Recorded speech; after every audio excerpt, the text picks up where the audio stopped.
В завершении выпуска к новостям спорта. Молодежная сборная республики по вольной борьбе усердно готовится к международному турниру памяти Романа Дмитриева. Чемпионат пройдет в эти выходные в столичном спорткомплексе «Триумф». За тренировками якутских борцов наблюдала Нургуяна Егорова. На данный момент сборная республики проходит учебно-тренировочные сборы в зале борьбы училища Олимпийского резерва имени Романа Дмитриева. В выходные на международном ковре Якутию представит 36 борцов. Среди них Иван Оконечников, Петр Константинов, Христофор Потапов, Семен Владимиров и другие. Подготовка идет своим ходом. С прошлой недели начали. В весовой категории 50, 55, 60, 66 килограмм. Мы рассчитываем на медали.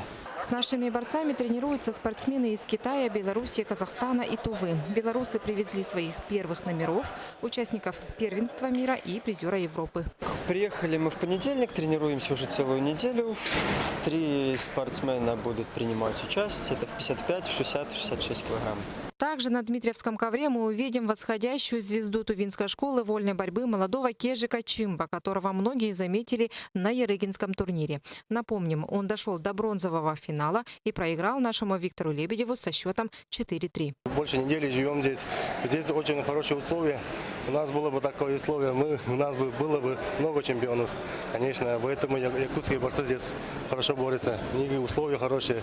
Всего в турнире примут участие борцы из 13 стран. Почетными гостями станут друзья по ковру Романа Дмитриева Александр Иваницкий и Мадат Гулиев из Азербайджана. Также представители Федерации спортивной борьбы России. Сборная команда страны в составе первых-вторых номеров прибудет в Якутск 3 марта. Нургуяна Егорова, Евгений Лугинов, НВК СХ, Якутск.